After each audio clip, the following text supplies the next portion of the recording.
Hello' guys, শেহতীয়াকৈ হ'লেও ইংৰাজী নৱবৰ্ষৰ আন্তৰিক শুভকামনা জনালোঁ সকলোলৈকে। আৰু বছৰটো ভালে যাওক সকলোৱে, আপোনালোকৰ পৰিয়াললৈ তথা আপুনি আৰু আপোনাৰ পৰিয়াল তথা সকলোলৈকে ইংৰাজী নৱবৰ্ষৰ আন্তৰিক শুভকামনা জনালোঁ। সকলোৱে যেন দিনবিলাক ভাল হয় আগন্তুক বছৰটোত, আৰু এনেকৈ যেন আমি হাঁহি ফূৰ্তিৰে থাকিব পাৰোঁ। আৰু মোৰ পেজটো সকলোৱে ফ'ল' কৰিব, সকলোৱে ফ'ল' কৰি থ'ব, ভিডিঅ'বিলাক চাব, আৰু কিবা যদি ভুল হয় আপোনালোকে সেইবিলাকো আঙুলিয়াই দিব। তো ব'লক নতুন বছৰ বুলি আজি মই গৈ আছোঁ নাহৰকটীয়া টিপাম, যি আহোমৰ যি প্ৰথম ৰাজধানী বুলি কোৱা হয়, কিয়নো 1228 খ্ৰীষ্টাব্দতে যি চুকাফাই আহি অসমত যি আমি বিশেষকৈ গৌৰৱ কৰিব লাগে যে অসমীয়া জাতিক এটা বৃহত্তৰ এটা কাৰো ওচৰত মূৰ দোৱাব নোৱাৰাকৈ এটা যি জাতি গঢ়িছিল চুকাফাই, আমাৰ যি অসমীয়া জাতি, সেই জাতি গঢ়িবৰ বাবে তেওঁ প্ৰথমে ক'তনো ৰৈছিলহি বা প্ৰথমে ক'ত ৰাজধানী পাতিছিল, সেই বিষয়ে জানিবলৈ হ'লে আমি আহিব লাগিব ডিব্ৰুগড় জিলাৰ নাহৰকটীয়াৰ টিপামলৈ। ডিব্ৰুগড়ৰ পৰাই প্ৰায় 60 to 70 কিলোমিটাৰমান হ'ব। তো আমি আহি পাইছোঁহি, আৰু ইয়াতে এখন ব্ৰিজ পাইছোঁ। এই ব্ৰিজখন নাম নাজানো, কিন্তু নেপকো কোম্পানীয়ে এখন বনাইছিলে বুলি কোৱা হয়। আৰু এনেকৈ ভিতৰৰ ৰাস্তাইদি আমি আহি আছোঁ। সকলো জেগা চিনি নাপাওঁ, কিন্তু বেছি দূৰ নাই বুলি গম পাইছোঁ। ইয়াতে সুধি মেলি আৰু যাব লাগিব। ভিডিঅ'টো স্কিপ নকৰাকৈ আপোনালোকে শেষলৈকে চাই থাকিব আৰু পেজটো ফ'ল' কৰিব।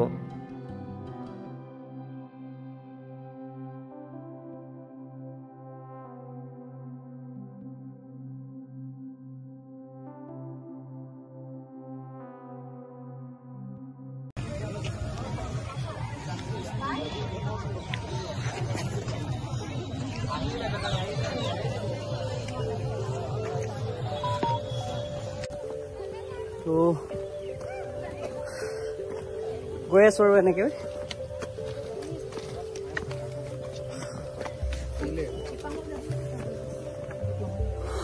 আৰু বেছি দূৰ নাই বোলে, পামহি আৰু এনেকৈ গৈ আছোঁ আৰু জানুৱাৰী বুলি। কষ্ট আছে ওপৰলৈ উঠি যাওঁতে, কিন্তু কি হয়, মজাটো এইটোৱে আৰু কিবা এটা পাবলৈ হ'লে কিবা এটা মানুহে কৰিব লাগিব। বহুত ভাগৰ লাগে। এতিয়াও 20% মান আহিছোঁহে চাগে, তলৰ পৰা এইটো দেখাই দিছোঁ ভিউটো।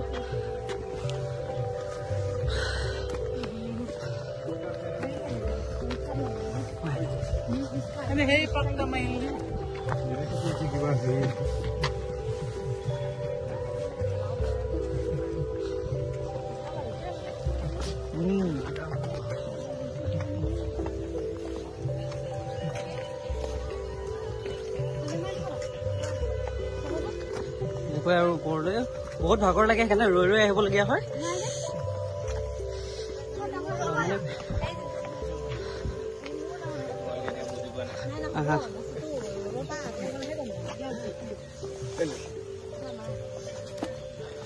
এইফালে চাওক, একদম কিমান ওপৰলৈ ভাগৰ লাগে। যদিও চব মানুহ গৈ থাকে ন লগত, তো অনুভৱ নহয় আৰু।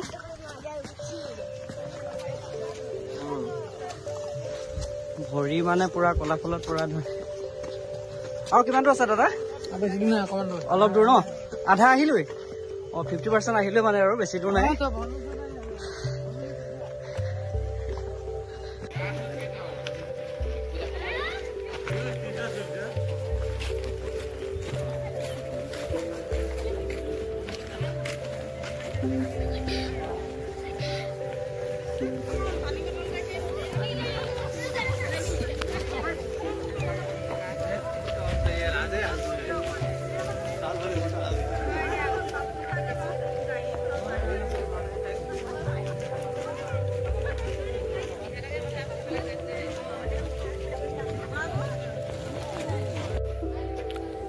আৰু ওপৰত এনেকৈ ইয়াতে আপোনালোকে আপোনালোকৰ মংগলৰ অৰ্থে পূজা অৰ্চনা কৰিব পাৰিব।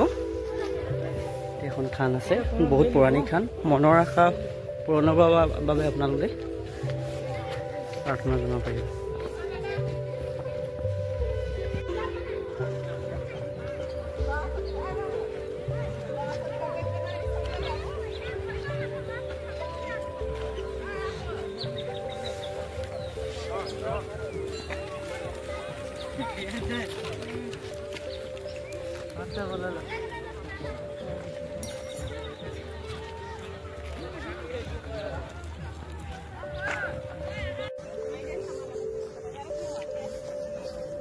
এনেকৈ আৰু এইফালে এখন নদী আছে আৰু এইফালে পাহাৰ মানে আৰু এইবিলাক বাগান আছে কিছুমান। তো বিশেষ একো তেনেকৈ নাই, ইয়াতে বহিবৰ কাৰণে কিছুমান চেয়াৰ আছে, 2-এখন বহিব পাৰে। বহুত ধুনীয়া বতাহ মাৰি থাকে, ৰ'দো ধুনীয়া পৰে।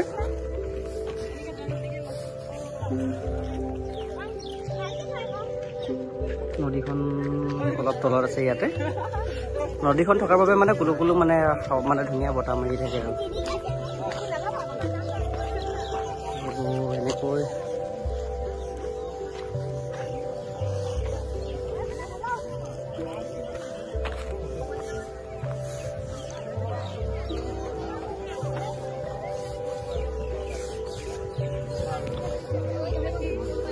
বিশেষ একো তেনেকৈ নাই ইয়াতে। আৰু মানে সকলোৱে ফটো ছেশ্যনটো মানে ইয়াতে কমপ্লিট কৰিব পাৰে, আপোনালোকে ফটো মাৰিব পাৰে ইয়াতে।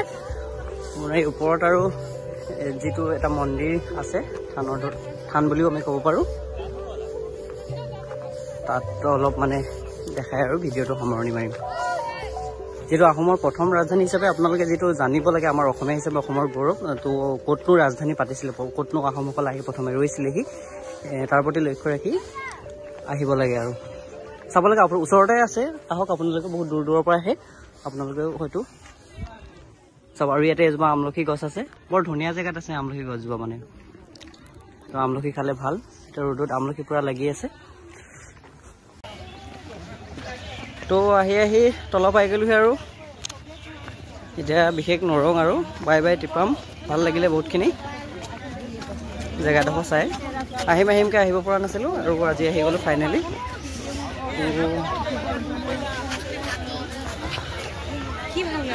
আৰু বাই বাই আৰু